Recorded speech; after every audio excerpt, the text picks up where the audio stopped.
At exactly 1:47 in the morning, the digital heartbeat of a seemingly impenetrable, before we dissect the precise forensic timeline of what happened in the dark, hit subscribe to compromised.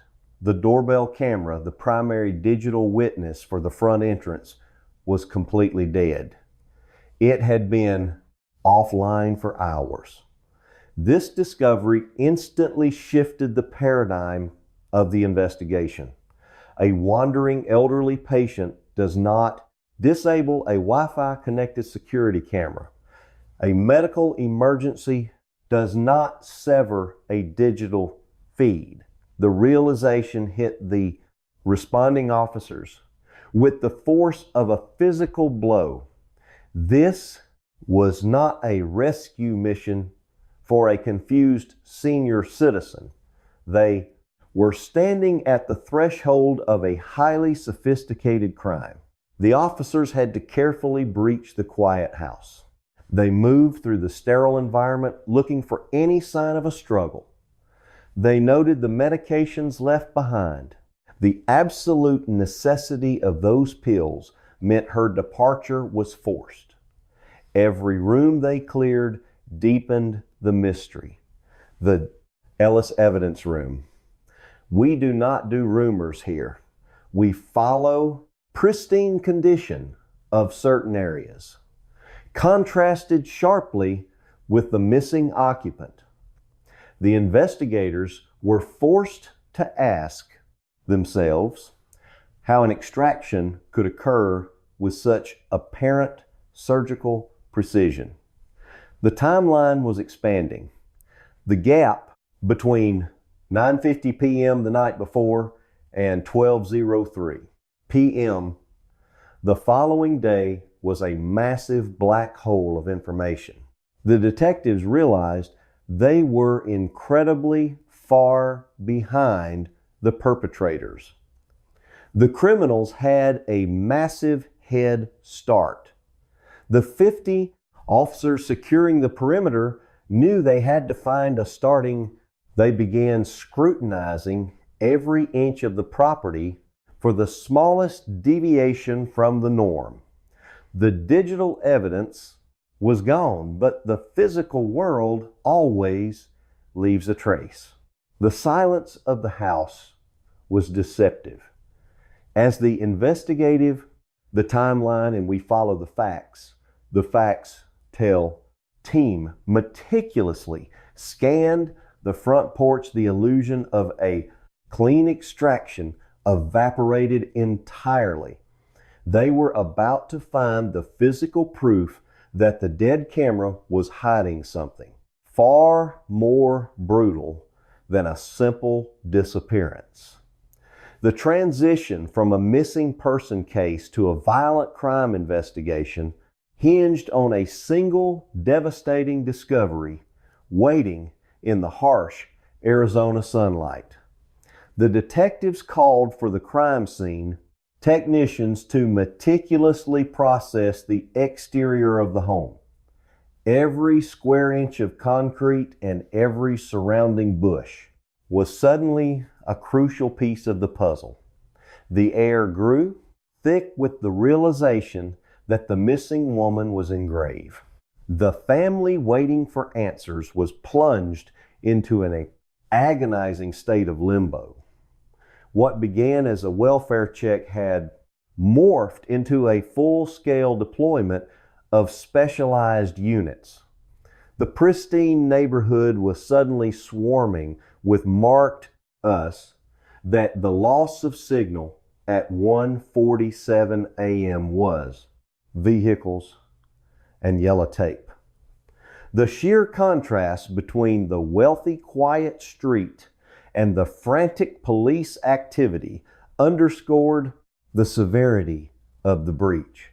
The officers knew that whoever orchestrated this vanishing act had executed a terrifyingly efficient plan. But no plan is completely flawless.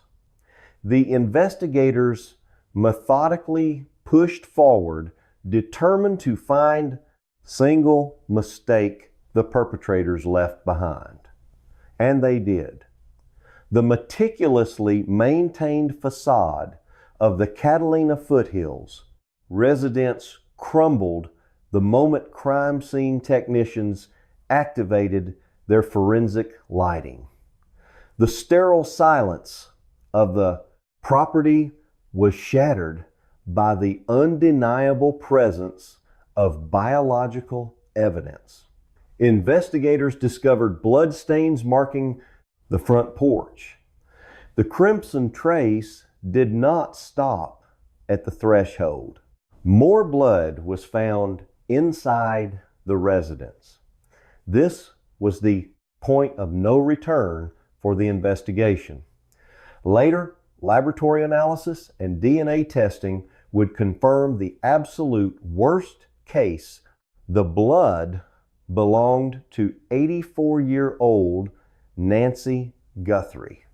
The confirmation of her biological material at the raise, not the beginning of the crime. It was the middle. 2, scene completely obliterated any lingering hope of a gentle or medically related disappearance. She had suffered a physical trauma before or during her removal from the property. The house was a scene of violence, but the blood was only the first physical manifestation of the nightmare. While technicians swabbed the porch, digital forensic experts were desperately trying to salvage any data from the surrounding security networks. The doorbell camera at the front door had been blinded at 1:47 a.m. But the perpetrators made a most critical miscalculation. They could not control every lens in the vicinity. A secondary camera feed captured a fleeting but terrifying sequence of frames. The timestamp read 2:12, exactly 25 minutes after the primary system went dark. The video shows an unidentified suspect moving with number pattern, calculated purpose. The intruder is heavily concealed. They are wearing a jacket and a thick ski mask, completely obscuring. Understand the chilling precision of this vanishing act. We must look at the moments just before the digital, their facial features. Their hands are covered by gloves, ensuring no fingerprints are left on the door handles. But the most alarming details are what the suspect is carrying. Strapped to their body is a 25-liter Ozark Trail backpack, a bag designed for carrying substantial cargo. And most chilling of all, the masked figure is armed. The presence of a weapon elevates the threat level to the maximum tier. This was not a burglary gone wrong. This was a heavily equipped individual stepping into the home of a physically fragile woman in the dead of night.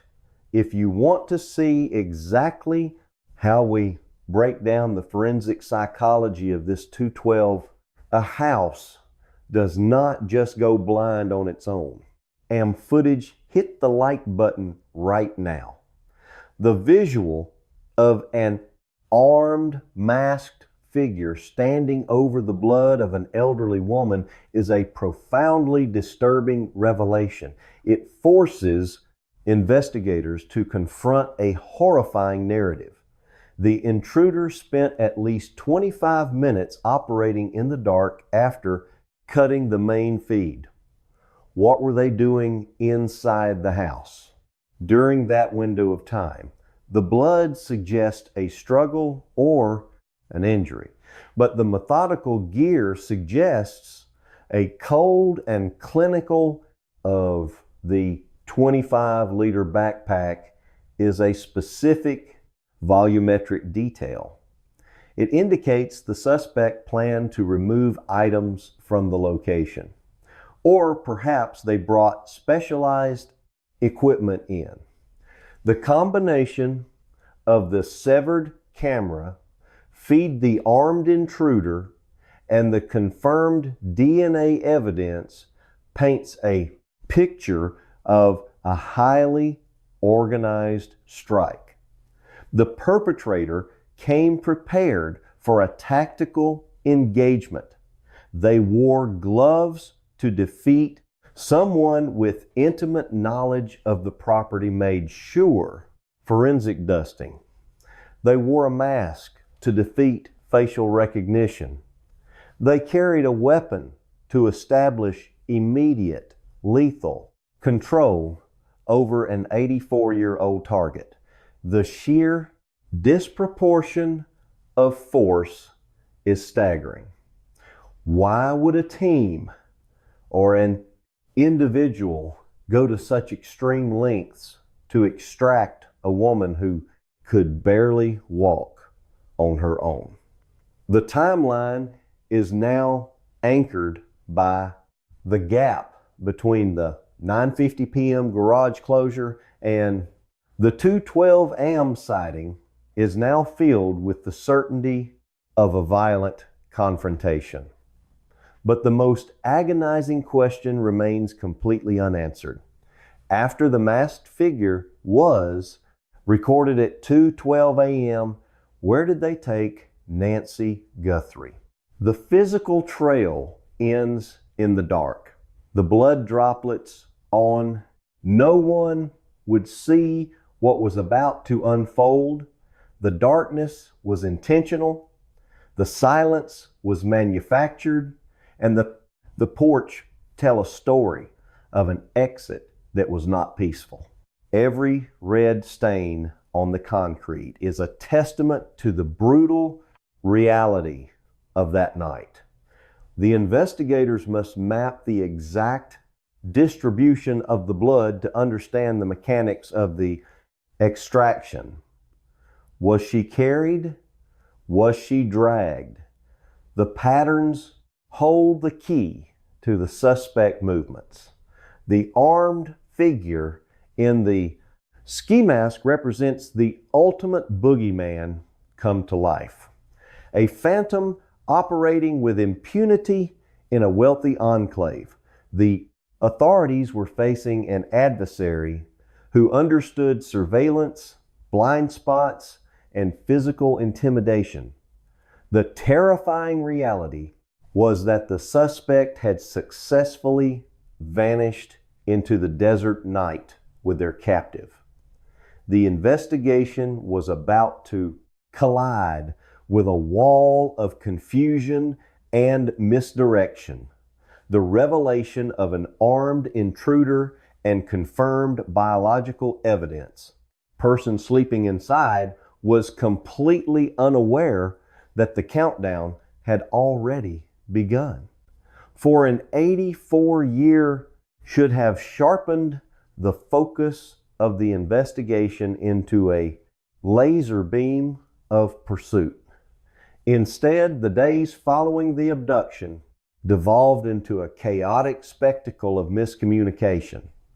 When a high-profile crime occurs, the public and the media look to law enforcement for an anchor of truth. In Pima County, that anchor quickly became unmoored. The intense scrutiny placed immense pressure on the local authorities. Leading the charge was Sheriff Chris Nanos. In a complex extraction case, the initial circle of suspicion always falls on those closest to the victim. The family dynamics are instantly placed under a forensic microscope. Investigators must determine who benefits from the disappearance and who had access to the secure facility. On February 16th, the investigation suffered a massive public relations collapse. Sheriff Nanos addressed "Home Stopped Dead," a high-definition security feed designed to capture every shadow: old woman who requires assistance just to navigate her daily routine. The sudden isolation is not just suspicious. The media regarding the status of Nancy Guthrie and her family members. In a highly publicized statement, he indicated that the family had been cleared of involvement. In the strict lexicon of criminal investigations, the word cleared carries immense legal weight. It signals to the public and to other investigative agencies that the individuals in question have been definitively ruled out as suspects through alibis or evidence. It means the investigative resources are being deployed and elsewhere. But the clarity of that statement was instantly shattered. Shortly after making the initial declaration, the authorities were forced to issue a severe retraction. They walked back the word cleared and replaced it with a much more ambiguous phrase. The family had merely not been named as suspects. The difference between being cleared and not being named as a suspect is an absolute canyon in legal terminology. One is an exoneration. The other is simply it is the first definitive marker of a targeted operation. Every second the camera remained offline was temporary administrative status indicating a lack of formal charges. This linguistic pivot threw the entire media narrative into a tailspin. The sudden contradiction ignited a firestorm of speculation. National news outlets and local journalists scrambled to interpret the reversal. Did the authorities find new evidence pointing back to the family? Or was it simply a catastrophic failure of public relations by an overwhelmed department? This is exactly why we analyze the semantics of law enforcement statements. Words matter when a life is on the line. The sheer weight of a federal investigation demands absolute precision in public communications. When local leadership falters, the entire operation is compromised. Every press conference becomes a liability instead of an asset. The chaotic messaging severely damaged the public confidence in the investigative process. While the sheriff was battling the media over terminology, the actual search for the 84-year-old victim was losing precious momentum. The focus shifted from the masked intruder with the Ozark Trail, a second the perpetrators used to breach the perimeter. This brings us to the most unsettling question of backpack to the political survival of the local police leadership. The family, already enduring the agonizing limbo of a missing loved one, was suddenly thrust back into the crosshairs of public suspicion due to sheer administrative incompetence. A competent forensic investigation relies on controlling the flow of information. You never release a definitive exoneration unless the evidence is absolute.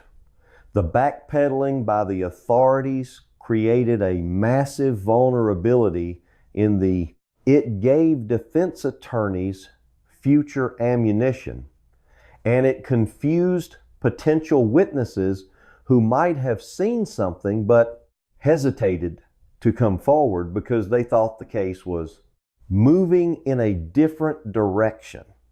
The failure to maintain a unified and precise narrative is a textbook example of how a critical investigation can be derailed from the inside every minute spent.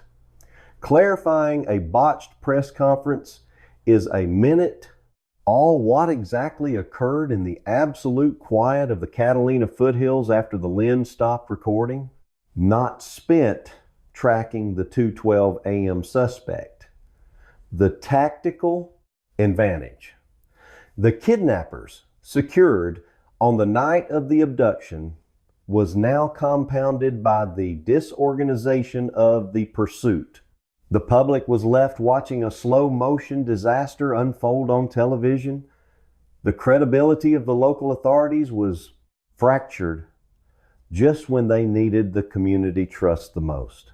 The chaotic press strategy masked the terrifying reality that the trail was growing colder by the hour. The confusion surrounding the family status acted as a smokescreen. It distracted from the horrifying physical evidence sitting in the evidence lockers, the blood on the porch, and the chilling video. Footage were overshadowed by sound bites and retractions. The investigation was effectively bleeding out in the court of public opinion. But the perpetrators were not done. While law enforcement was busy correcting its own press releases, the people who took Nancy Guthrie were preparing their next move. The answer lies in the subtle anomalies of the preceding, and they were not going to communicate through a confused, they were going to bypass the authorities entirely and launch a psychological strike directly at the media. The kidnappers understood that controlling the narrative is just as important as controlling the victim.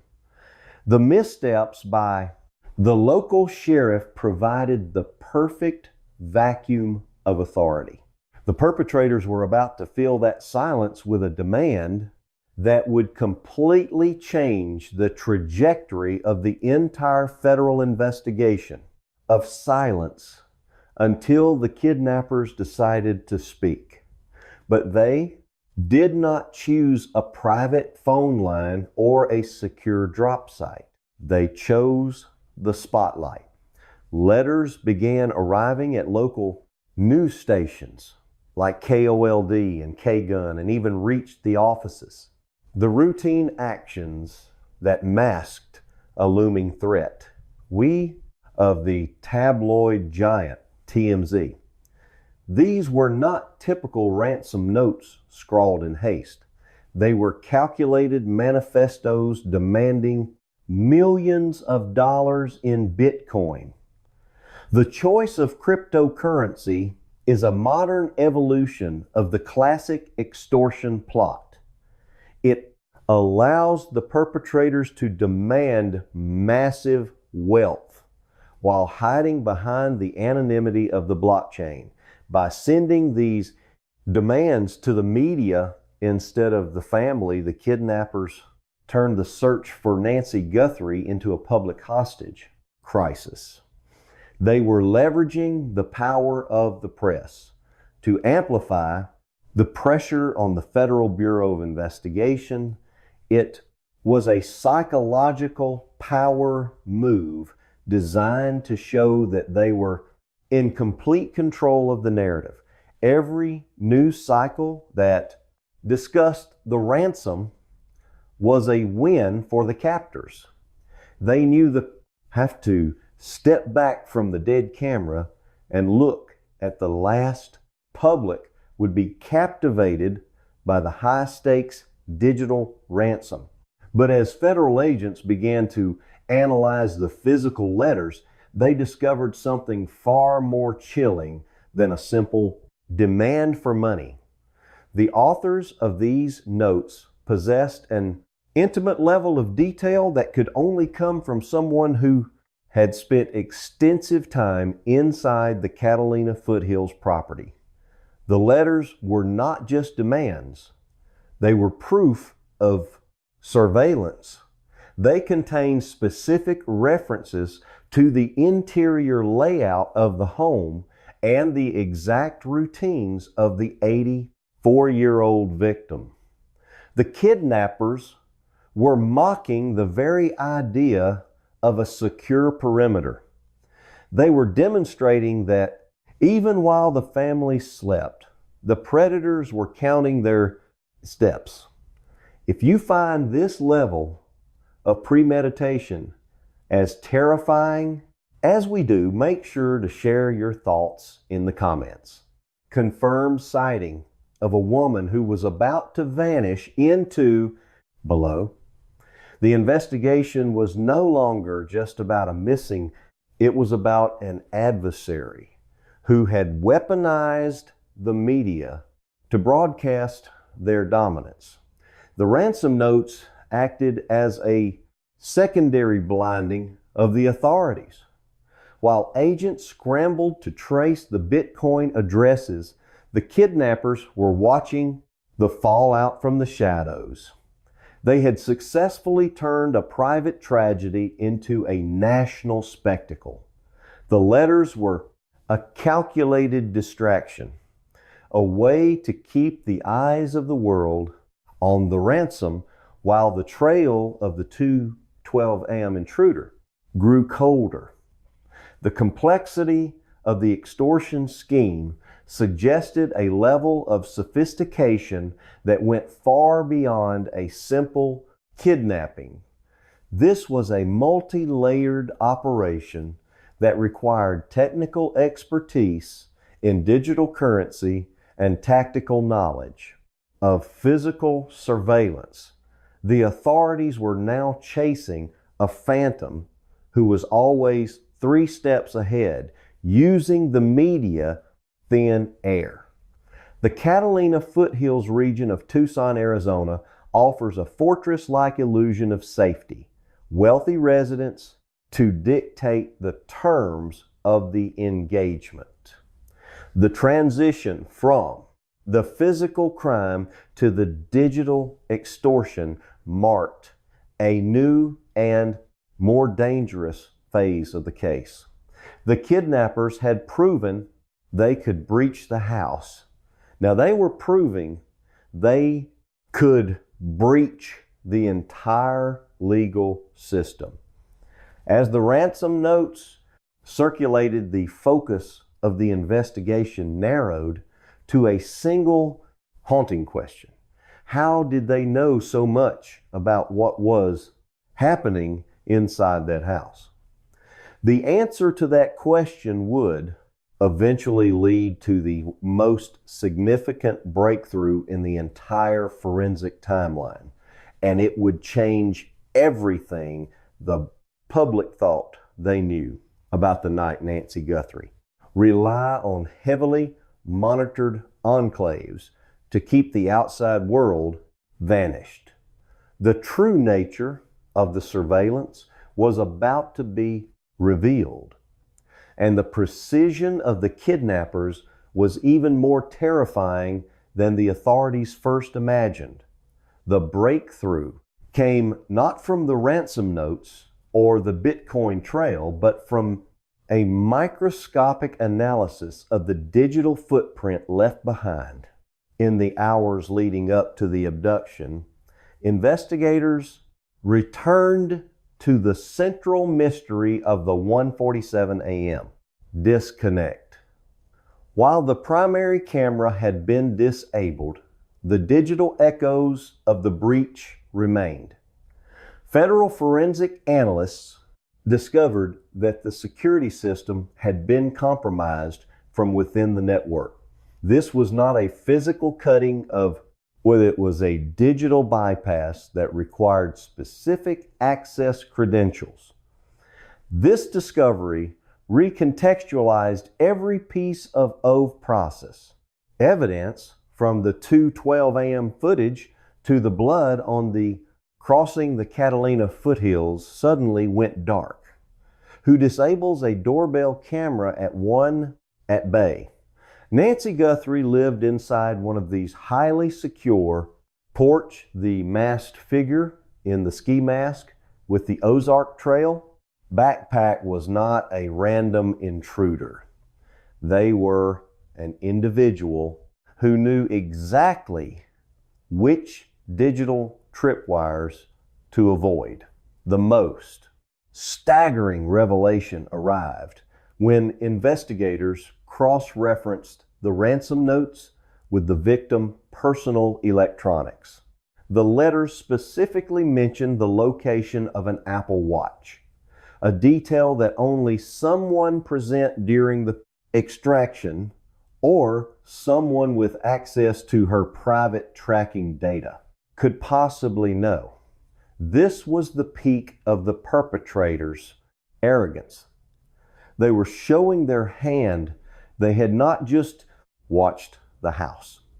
They had lived inside the family digital life. The 2:12 a.m. footage now took on a more sinister bubbles, but her environment stood in stark contrast to her, meaning the suspect was not just looking for an exit, they were ensuring that the digital trail was as cold as the physical one. The presence of the weapon was not for protection against an 84-year-old woman. It was to ensure absolute compliance during a high-stakes extraction. The revelation that the kidnappers had digital access to the home explains the surgical precision of the crime. It explains why no alarms were triggered and why the neighbors heard nothing. The perpetrators had effectively turned the smart home technology against the victim. The house that was built to be a fortress had become a glass box for the kidnappers. They saw everything. They knew where she slept. They knew when her son, physical reality. At 84 years old, she was heavily in law left. They knew exactly how much time they had before the next routine check. The mystery of the 147 AM disconnect was finally solved. It was the final step in a long-term digital siege. The kidnappers did not just break. They moved in long before the night of February 1st, the Texas. Psychological weight of this realization is immense. It means the danger was present for weeks or even months. The masked figure was the final act of a long play. Every movement captured on that grainy 2:12 a.m. feed was the result of meticulous planning and digital infiltration. The blood on reliant on daily medications and her ability to move around on her own was severely restricted. This physical vulnerability, the porch was the only part of the plan that went wrong. A moment of physical struggle in an otherwise perfect digital crime. This is the reality of modern abduction. The perimeter is no longer just physical. It is virtual.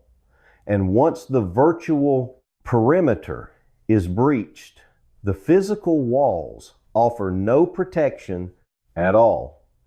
The authorities now had a profile of a highly technical and tactically trained adversary, someone who could navigate both a suburban backyard and a secure digital network with equal ease. The search was no longer for a simple, it was for a ghost in the machine. Despite the forensic process breakthroughs, the case of Nancy Guthrie remains a haunting open wound. The 84-year-old woman who needed daily is the critical anomaly that rules out any theory of voluntary medication and a walker to move has never been found. The FBI continues to process the thousands of leads generated by the media coverage, but the trail effectively ends at the edge. of the Catalina foothills. The physical evidence of the blood on the porch confirms a violent encounter. The digital evidence confirms a sophisticated breach, but the human element is still missing.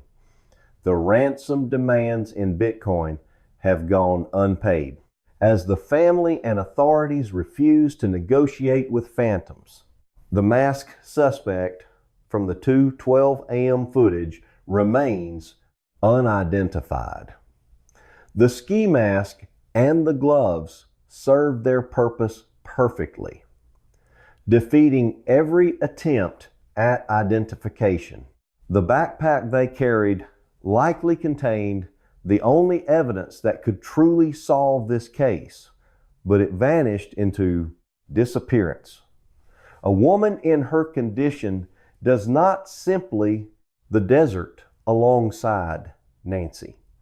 One question continues to plague the investigators and the public alike. Why this specific, while the wealth of the family is an obvious motive, the level of effort and technical skill required for this extraction suggests something more personal or more complex than a simple payday. Was Nancy Guthrie the target, or was she merely a pawn in a larger game of digital warfare? The mystery of the 1:47 a.m. disconnect has become a cautionary tale for the modern age.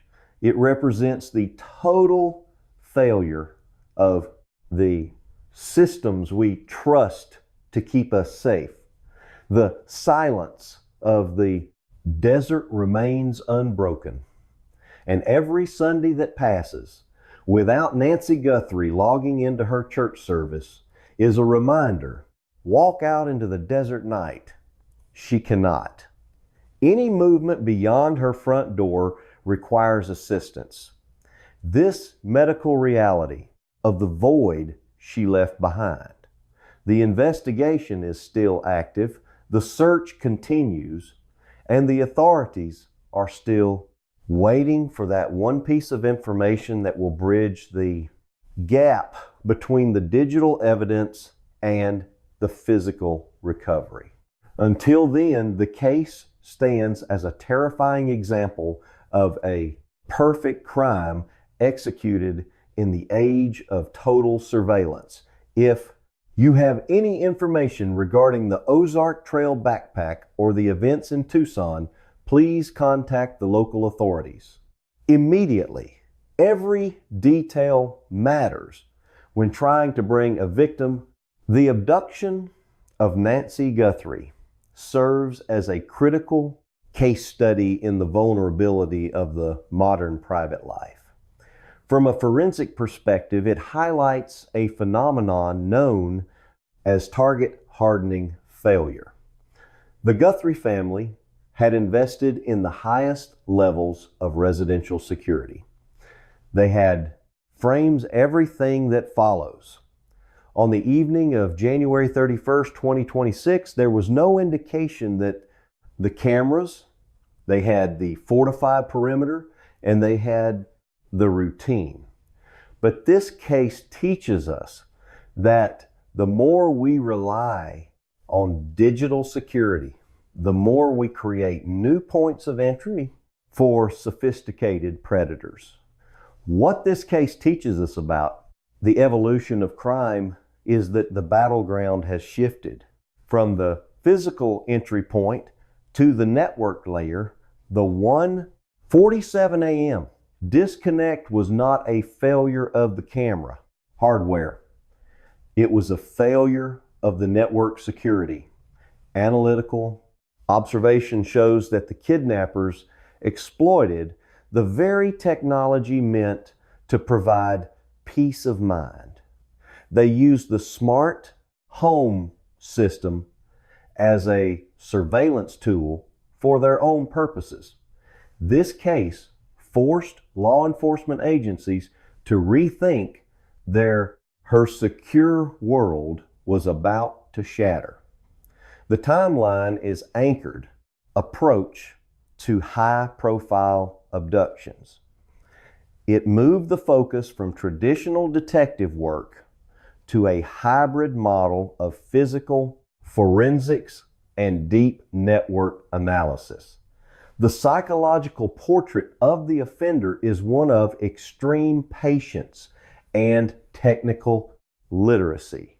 They did not act on impulse. They acted on data. This shift in criminal behavior represents a systemic threat to public safety in wealthy communities. It demonstrates that physical wealth cannot buy absolute protection if the digital doors are left unlocked. The Guthrie case is a stark reminder that in the 21st century, your digital footprint is just as vital to your survival as your physical security. We must look beyond the locks on our doors and start looking at the code in our systems. The mystery of the night. Nancy by routine. At 9:48 p.m., her son-in-law, Tommaso Guthrie vanished, remains one of the most significant challenges to our modern understanding of personal safety. It is a cold and clinical reminder of the phantoms that can live inside our own technology. The extraction of Nancy Guthrie was a surgical strike that left a neighborhood in fear and an 84-year-old woman in the shadows. We have analyzed every frame of the 2:12 a.m. footage and every line of the forensic timeline. But the desert still holds its secrets. We are left with the image of a dead camera feed and a bloodied porch. A testament to a breach that was both digital and 47 in the morning without triggering a single alarm or waking a single neighbor. Sione drove her back to her residence. This is the last verified visual confirmation of her whereabouts. The routine physical. The search for justice in the Catalina foothills is far from over. And we will be here to track every new forensic development as it breaks. If you want to stay informed on the latest updates in this case and other deep dives into the evidence, subscribe to Ellis Evidence Room and join the conversation. The facts are the only path to the truth, and we will keep following them wherever they lead. Join us in our next investigation as we uncover the hidden patterns behind the world's most baffling cold cases. Thank you for watching. Drop off ended with a mechanical finality at exactly 9:50 p.m. The heavy garage door lowered and sealed shut. That descending metal barrier severed her final connection to the outside world. Inside the house, it was just an elderly woman, alone with her physical limitations. Outside, the desert night settled over the foothills. This exact juxtaposition is what makes the subsequent events so unnerving. You have an immobile target secured inside a fortified structure. The house was locked. The cameras were active. The family had done everything right to ensure her safety for the night. Yet the silence that followed the closing of the garage door was, this is not a system malfunction. It is a calculated act of digital blinding. Behind those walls, an 80, not peaceful. It was pregnant with an invisible tension. The timeline from 9:50 p.m. onward should have been filled with nothing but sleep. Instead, those hours became a blind. The perpetrator knew exactly how isolated she was behind that garage door. They knew she could not fight back. They knew she could not run. The very walls meant to protect her transformed into a trap. When a target is this physically compromised, the predator does not need to use overwhelming speed. They can afford to be methodical. They can take their time bypassing the perimeter. The environment itself becomes an accomplice to the crime. This quiet isolation is the perfect 4-year-old woman is sleeping. Her name is Nancy Guthrie. She relies on daily medication and her physical breeding ground for a meticulously planned extraction. The unease lies in knowing that while the garage door was closing, someone else might have already been watching, waiting for the exact moment the family member drove away, waiting for the lights to go out. The sheer stillness of the property at 9:50 p.m. is terrifying because it represents the false security of a locked door. The barrier was an illusion, and the quietness of the house was merely the calm before a highly coordinated breach. As the minutes ticked closer to midnight, the fortress was already failing. The transition from a quiet Sunday morning to a chaotic crime scene did not happen instantly. It was a slow burn of realization that began when the mobility is strictly limited. The sudden loss of the camera feed creates a terrifying 4-hour void in the expected routines of an 84-year-old woman suddenly ceased to exist. The silence of the night carried over into the daylight, and the absence of noise became the loudest alarm of all. When morning broke, the illusion of the secure perimeter finally shattered entirely. The sun rose over the Catalina foothills just as it always did, but the house remained eerily still. This was the moment the tension shifted from the hidden shadows of the night into the blinding light of a missing persons investigation. The transition from peace to panic was imminent. The morning of Sunday, February 1st, 2026, should have unfolded with predictable rhythm. Nancy Guthrie had established habits that anchored her timeline. A void where a quiet residential street transforms into the staging ground for one of the most baffling. We was scheduled to attend an online church service. For an elderly woman with restricted mobility, these digital data connections to her community were not casual engagements. They were lifelines. They were absolute fixtures in her weekly when the service began. And she failed to log on the phone. Initial reaction from her family was likely confusion rather than immediate terror. A missed connection could mean sleeping in or a technical glitch, but minutes turned into hours, and the digital silence persisted. The failure to appear for a deeply ingrained routine is often the first red flag in a targeted abduction. The family members tried to make contact. Phone calls went to voicemail. Messages remained unread. The palace timeline ratchets up in intensity as the morning slips away. By noon, the confusion had calcified into genuine dread at extractions the Federal Bureau of Investigation has ever seen. We are looking at a 4-hour window of complete 12:03 p.m. The family officially broke the silence by dialing 911 to report her missing.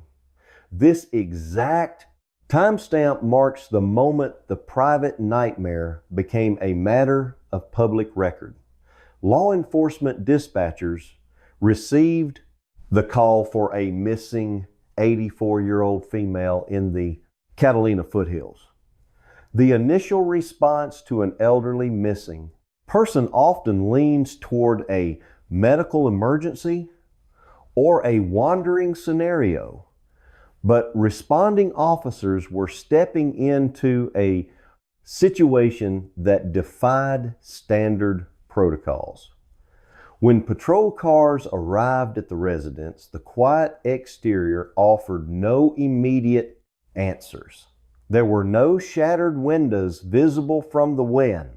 The physical shell of the house appeared intact, but as investigators approached the property, they immediately noticed the glaring anomaly.